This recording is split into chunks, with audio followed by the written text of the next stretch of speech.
আসসালামু আলাইকুম দর্শক, খুবই গুরুত্বপূর্ণ একটি সংবাদ।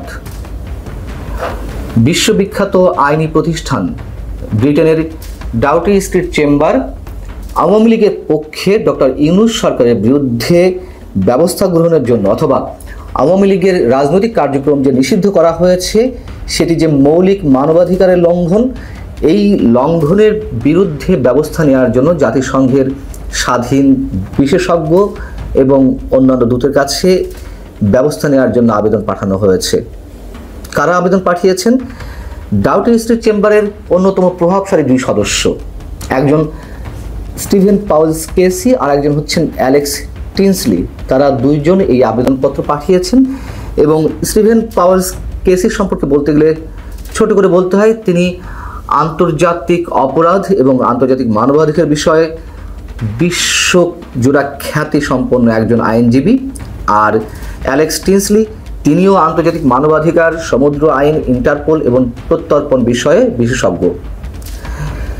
এই বিষয়ে বলার আগে আমি একটু ডাউটি স্ট্রিট চেম্বার সম্পর্কে একটু ছোট করে বলতে চাই। ডাউটি স্ট্রিট চেম্বার সম্পর্কে এর আগেও আমি আপনাদেরকে জানিয়েছি, আর একটু মনে করিয়ে দিই। এটি ব্রিটেন ভিত্তিক একটি আইনি সহায়তা প্রতিষ্ঠান।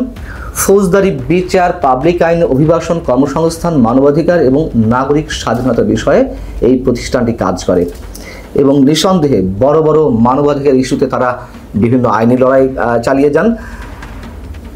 এবং বাস্তবতা হচ্ছে এটি যে শুধুমাত্র টাকার জন্য যে তারা কাজ করেন তা নয়। টাকা তো অবশ্যই একটি ফ্যাক্টর, অর্থ অবশ্যই একটি ফ্যাক্টর, কিন্তু তার চেয়ে তাদের কাছে গুরুত্বপূর্ণ হচ্ছে তাদেরকে খেয়াল রাখতে হয় তারা কোন ধরনের মামলা পরিচালনা করছে অথবা কাদের হয়ে তারা আন্তর্জাতিক অঙ্গনে লড়াই করছেন সেই বিষয়টি, অর্থাৎ তাদের রেপুটেশনের দিকেই তারা আগে নজর রাখে। এবং আমাদেরকে অবশ্যই ধরে নিতে হবে এটি যে জাতিসংঘ বা যে কোনো আন্তর্জাতিক প্রতিষ্ঠান কিংবা আন্তর্জাতিক অপরাধ আদালত আইসিসিতে তারা যখন যে কোনো বিষয়ে আবেদন করে, কোনো ফাইল সাবমিট করে, বুঝে নিতে হবে যে তাদের কাছে যথেষ্ট শক্ত তথ্য, উপাত্ত, প্রমাণ রয়েছে। এখন এই আবেদনপত্রের বিষয়টি তারা নিজেরাই নিজেদের ওয়েবসাইটে প্রকাশ করেছে। সেখানে যেটি বলা হচ্ছে, ডক্টর মোহাম্মদ ইউনূস বাংলাদেশে ক্ষমতা গ্রহণ করেন এবং 8 আগস্ট 2024 সালে একটি অন্তর্বর্তীকালীন প্রশাসন প্রতিষ্ঠা করেন। ডক্টর ইউনূস ক্ষমতা গ্রহণের পর থেকে বাংলাদেশে আওয়ামী লীগের সমর্থক, এর সাথে যুক্ত ব্যক্তিরা এবং সংখ্যালঘুদের উপর ব্যাপক আক্রমণ শুরু করা হয়েছে। এই ধরনের আক্রমণের শাস্তি হয়নি এবং অন্তর্বর্তীকালীন প্রশাসন অপরাধীদের সম্পূর্ণ দায় মুক্তি প্রদান করেছে। অন্তর্বর্তীকালীন প্রশাসন 2026 সালের ফেব্রুয়ারিতে নির্বাচন অনুষ্ঠানের উদ্যোগ নিয়েছে। এই প্রতিশ্রুতি রক্ষা করা হবে কিনা তা এখনো দেখার বিষয়। আমাদের প্রধান উপদেষ্টা ফেব্রুয়ারি মাঝামাঝিতে বা ফেব্রুয়ারিতে যে রোজা, সেই রোজার আগে আগে নির্বাচন অনুষ্ঠানের প্রতিশ্রুতি দিয়েছেন। দেখুন, আমি শুরু থেকেই বলে আসছি, ডক্টর মোহাম্মদ ইউনূস এই বিষয়টি জানিয়ে বা নির্বাচনে একটি সম্ভাব্য সময়সীমা দিয়ে রাজনৈতিক দলগুলোকে একটু ঠান্ডা রাখার চেষ্টা করেছে, মূলা ঝুলিয়ে রেখেছে সোজা কথা বলতে গেলে। ডাউটি স্ট্রিট চেম্বার তারা সেই কথাটাই উল্লেখ করেছে। যাই হোক, এখানে বলা হচ্ছে যে ইতোমধ্যে আওয়ামী লীগ বাংলাদেশে একটি জনপ্রিয় রাজনৈতিক শক্তি হিসেবে রয়ে গেছে। তবে 2025 সালের মে মাসে অন্তর্বর্তীকালীন প্রশাসন আওয়ামী লীগকে নির্বাচনে অংশগ্রহণ নিষিদ্ধ করে এবং বাংলাদেশ আন্তর্জাতিক অপরাধ ট্রাইব্যুনালে আওয়ামী লীগের নেতাদের বিরুদ্ধে মামলা শেষ না হওয়া পর্যন্ত এর সকল কার্যক্রম সীমিত করে। এবং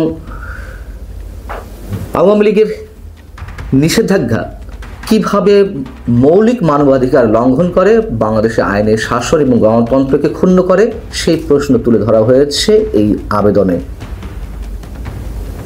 আপিলটিতে স্বাধীন বিশেষজ্ঞ এবং অন্যান্য প্রতিনিধিদের অন্তর্বর্তীকালীন প্রশাসনকে জরুরি ভিত্তিতে অবাধ ও সুষ্ঠু নির্বাচন অনুষ্ঠানের জন্য আওয়ামী লীগের উপর থেকে নিষেধাজ্ঞা প্রত্যাহার করার এবং এই ধরনের যে কোনো নির্বাচনে তাদের সম্পূর্ণ অংশগ্রহণের অনুমতি দেওয়ার জন্য অনুরোধ করার আহ্বান জানানো হয়েছে। এটি হচ্ছে ডাউটি স্ট্রিট চেম্বারের ওয়েবসাইটে যেই বিজ্ঞপ্তিটি প্রকাশ করা হয়েছে তার মোটামুটি সম্পূর্ণটাই আমি আপনাদেরকে জানালাম।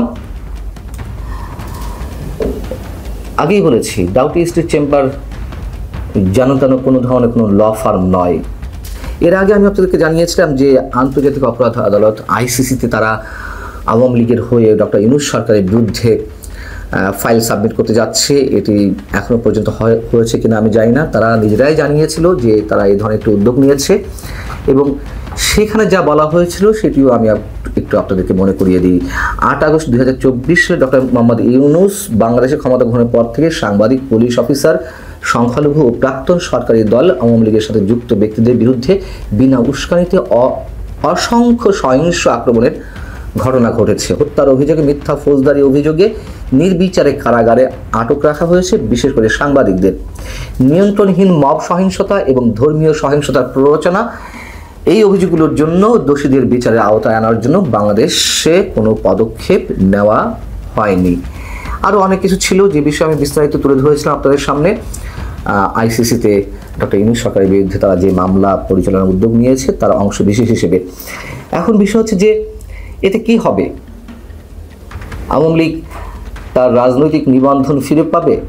আওয়ামী লীগ ওপেন রাজনীতি করার সুযোগ পাবে? আওয়ামী লীগ নির্বাচনে অংশগ্রহণের সুযোগ পাবে? দেখুন, এই কথাও আমি প্রথম থেকে বলে আসছি, যা কিছু হচ্ছে গরম গরম অনেক কিছুই হচ্ছে। শেষমেশ আওয়ামী লীগকে নিয়েই নির্বাচন করতে হবে। আওয়ামী লীগের বিরুদ্ধে যত অভিযোগ থাক না কেন, অবশ্য অভিযোগ রয়েছে, নির্দ্বিধায় আমরা এটুকু বলতে পারি।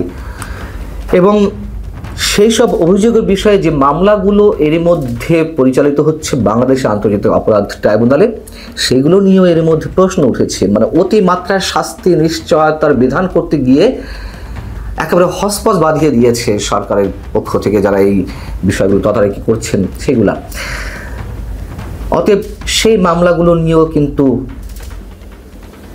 অনেক বড় প্রশ্ন আন্তর্জাতিক মহলে উঠতে শুরু করেছে, আগামীতে ভবিষ্যতে আরও বেশি করে উঠবে।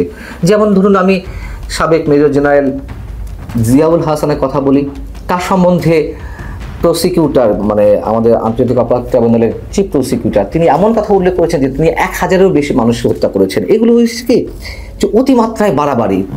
তার বিরুদ্ধেও অনেক ধরনের অভিযোগ থাকতে পারে, কিন্তু সুনির্দিষ্ট অভিযোগ কিংবা গ্রহণযোগ্য কোনো অভিযোগ দাঁড় করাতে হবে। একটা মানুষ সেনাবাহিনীতে চাকরি করছেন, মেজর জেনারেল পদে, হতে পারে তিনি আরও কয়েক বছর আগে থেকে হত্যাকাণ্ড শুরু করেছেন।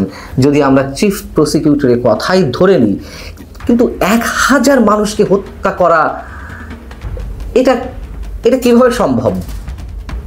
এই ধরনের অভিযোগও আনা হচ্ছে এবং আমরা দেখতে পাচ্ছি যে যাদেরকে হত্যা করা হয়েছে সেই হত্যার শিকার অনেকেই জীবিত ফিরছেন। এই মামলাগুলো ভবিষ্যৎ কি আমরা জানি না। এখন তড়িঘড়ি করে যেই মামলাগুলো পরিচালনা করা হচ্ছে, নিষ্পত্তি করা হবে এই বছরের মধ্যে অনেকগুলা, শেখ হাসিনার বিরুদ্ধে কোনো মামলার রায় দেওয়া হবে। ইচ্ছা করলে তো 1 সপ্তাহের মধ্যে রায় দিয়ে যায়, তাই না? ইচ্ছা করলে 1 মাসের মধ্যে রায় দিয়ে দেওয়া যায়। লাভটি কি তাতে? সেগুলো কি কার্যকর করা যাবে? নিজেরাই নিজেদেরকে বিতর্কিত করছে। যে ধরনের তথ্যপাত্র বিচারের জন্য তাদের হাতে ছিল, হয়তো অনেক কিছুই সুষ্ঠুভাবে করা যেত, কিন্তু শুধুমাত্র রাজনৈতিক প্রতিহিংসা থেকে যা কিছু হচ্ছে এবং তার অংশের ভিত্তিতে ডাউটি স্ট্রিট চেম্বার যা জাতিসংঘে একটি আবেদন করলো, এটাই কিন্তু সারা বিশ্বে ছড়িয়ে পড়বে এবং বিশ্বের ওয়াকিবহল বা সচেতন মানুষ জানে যে ডাউটি স্ট্রিট চেম্বারের ভারী কি কতটা, তাদের ওজন কতখানি, তারা কোন কোন বিষয়ে মুভ করে, এটা খুবই ভালো করে জানার কথা যারা কম বেশি খোঁজখবর রাখেন।